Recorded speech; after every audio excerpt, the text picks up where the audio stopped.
Hello, ladies and gentlemen. Welcome back to Spellweaver. My name is Boltor, and I'm back. Kinda. Well, things are kinda evening out here, so hopefully I'll be getting back to more regular videos. I definitely didn't want to miss the release of new cards. You know, the beginning of the very first Spellweaver expansion. You know, you could pay me to miss that, so I really wanted to make sure that I covered this. Now, the developers asked me to do this video, or rather, kind of a specific way. They wanted me to open the packs on camera. You know, I've avoided all spoilers. I have no idea what these cards are look like, what faction they are, or what aspect they are, if they're spells, if they're creatures. I have no idea about anything. I managed to avoid all spoilers today. So they want me to open the packs and kind of react to the cards, you know, live. Of course, that means if I'm doing a reaction video, that means I have to pay those guys on YouTube, right? Anyway, so let's dive right on into it. The first expansion cards are here. Find 3 secret cards and expansions of all current types of packs. They're not craftable. Ooh, we got ourselves a new little cursor. Look at that. Look at how fancy that is. Until next Tuesday, they're not craftable. They're usable in ranked tournaments. So, hype! Let's do this. Leroy Jenkins. So we'll go right on in. Open ourselves a premium pack. Now, if you're like me, premium packs are... If you're like me and you have a full collection, I know that's saying, oh, look at me, I've got a full collection. But if you're one of the people who has a full collection or near full collection, these premium packs are pretty much guaranteed to get you the new cards. And I think they're like 200 or 300 crystals. So they're not cheap, but you know, they're not super expensive. They're cheaper than a box. So let's see, what do we got here? Baseborn Recruit. 1 mana, 1/1, speed 2. When he deals combat damage to a creature, put a weakness emblem on that creature. Okay. That guy is cool, especially since you can slap an implant on him and really wreak some havoc. That is actually really cool. Really good synergy with Wind-Seeking Mutant, as if Wind-Seeking Mutant needs better synergies. Baseborn Recruit deals combat damage to a creature, put a weakness emblem on that creature. That's interesting. So it's kind of like Dominion's version of Plague Vermin, only it's permanent, you know? You attack in to a creature, give it a -1/-1, a weakness emblem, you know, kind of like what Plague Vermin does, only it's permanent, not until end of turn. So you could also think of him as a 2/1, since when he attacks something, he'll deal the damage and then put an emblem on him. So it, in a sense, deals 2 damage to that creature. That's a really interesting guy, and I'm glad that Dominion got a kind of a control-y 1-drop as opposed to their 3/1 1-drop. He kind of looks like Mark Hamill from the most recent Star Wars, like, you know, the old Luke Skywalker. Alright, enough about that guy. What do we got next? Another... Well, there's my playset. Let's see. What the heck? Felix the Lightsworn.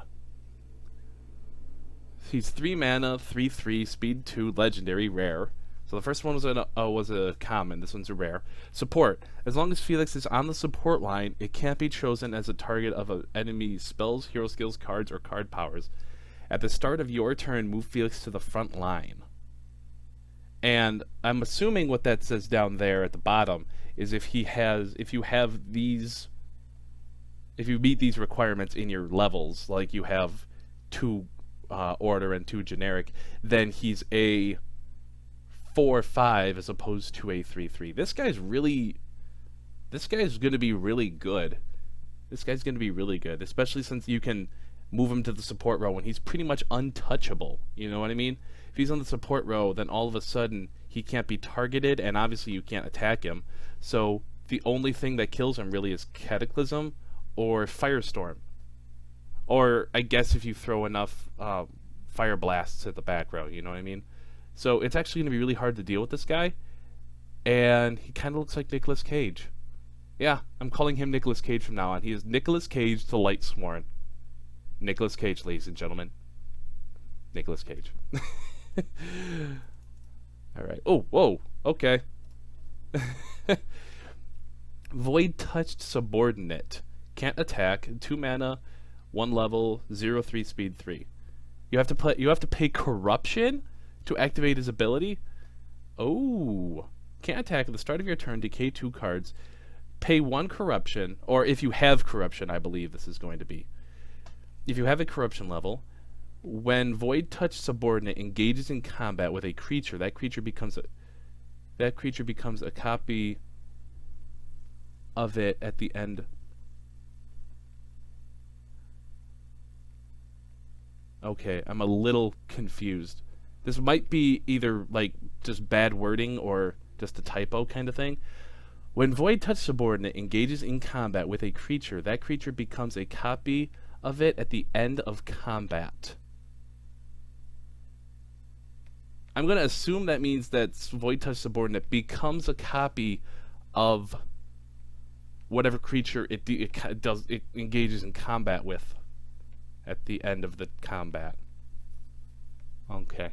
I'm going to assume that's what that means. It's a little badly worded, I guess. Alright. What do we got next? Mesmerizing Spirit. Okay, so you don't get all... This is actually the very first premium pack I've ever opened, because I've had a full collection. Alright, next. Nicolas Cage, Zombie Giant. Okay, they're my last 2 copies of Void Touch. Now they said 3 new cards, right? I'm just gonna finish opening these just to be sure. Wow, okay. Not gonna complain about double epics in a pack. Okay. So yeah, I think those are the 3 new cards.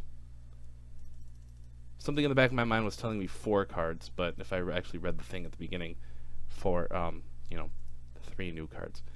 Alright, so we have... Where is he? So just to kind of go back and talk about these, where'd he go? I guess we'll just do the... Felix Lightsworn, or as I call him, Nicolas Cage. 3 mana, 1 level, 3/3. Now obviously that's right up there with... I don't know. That's right up there with the elves, or the whatchamacallit, the Dominion elf, Silverblade Warrior. He's slower, but stronger. Not many 3 mana 3/3s out there, but Felix is going to be. He's definitely going to be a staple in mono order. I mean, he's a knight, so he works in combination with Knight Recruiter. He works in combination with Namir. And he's just a really strong 3-drop. I mean, early game he comes out as a 3 mana 3/3. Sure, he goes into the support role, but you can move him up, right? So he's a good, strong blocker to drop on the board.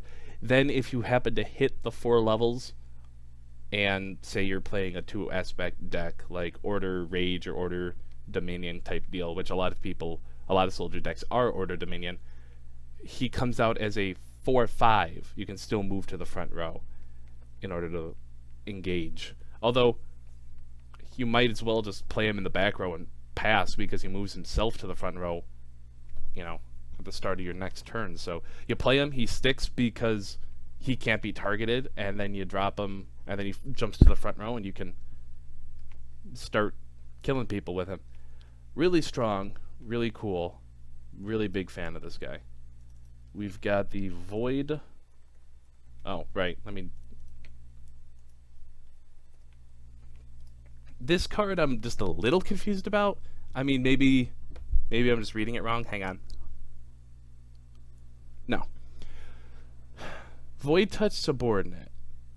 It's a Hydra, it's a snake. It looks like it's kind of got shifting colors here and there, kind of snaky type things. So I think whenever Void Touch Subordinate engages in combat with a creature, that creature becomes a copy of it at the end of combat. So either that means that Void Touch Subordinate becomes a copy of that other creature, which kind of fits Wisdom. It kind of fits Wisdom a lot like Elric makes illusions, like copies, kind of. So, or he turns, whenever he engages in combat with a creature, like Karthos attacks, Void Touch Subordinate blocks, obviously Void Touch Subordinate dies, Karthos becomes a Void Touch Subordinate at the end of that combat. That, I think, is actually more closely related. It's a little ambiguously worded, at least in English it is. that creature becomes a copy of it at the end of combat. Yeah, the more I think about it, the more I think that the other creature becomes a void to subordinate, especially since at the start of your turn decay 2 cards and it can't attack. So it's kind of like you give them a void touch subordinate because it hurts them more than it helps them. It can't attack and it just mills yourself. So really interesting card now that I've actually kind of think about it. It's going to be a staple in control decks. Hell, it might even be a staple in some aggressive decks. It's definitely, I would wager it finds room in casual Darius, if only because it's basically removal. You know, if you play this creature and your opponent decides not to attack, sure, you're decaying cards, but you don't care because it's preventing your opponents from attacking. Probably not as a 4 of, but you know, maybe 2 or 3 in casual Darius. And our last one was that Dominion creature, the Luke Skywalker, Baseborn Recruit. Like I said, I think I said everything I want to say about this guy. Really strong 1-drop, can basically trade up. Excuse me, kind of like a lizard barbarian, kind of can trade up as to attack. I mean, it attacks, hits if it attacks a creature, hits it, dumps an emblem on it after damage. So it's probably, this guy's probably dead. You know what I mean? So he dies. The other creature's got a -1/-1 emblem on him. Probably kills that other creature too early game. So, like for instance, here's what I'm thinking. The initiate, right? That's what it's called, or the recruit. Excuse me. The recruit attacks into a goblin fireworker, right? He attacks. They trade. The 1/1 dies. He takes 1 damage and then gets the 1/1 emblem on him and dies. So he can. So it's kind of like I said, it's kind of like this guy's got 2 attack in a sense, at least in the early game. The ability to take him and then throw him into something so that you can trade more effectively down the road. Like your opponent's got 4 of Karthos on board. You throw this guy and a library guards at Karthos. Attack, knocks him to 3, puts the weakness emblem on him. You know, kills off Karthos. Although I think deals combat damage. I wonder how exactly the ordering on this one works. He attacks, he deals, you know, if he attacks into a creature first, deals the combat damage. Does the might emblem go, or the weakness emblem go on him before the other creature deals damage? I don't think so, but it'll be interesting to find out. So those are the new cards that we got. We'll be getting more next week, I believe, if I read that correctly. And at least in a little bit.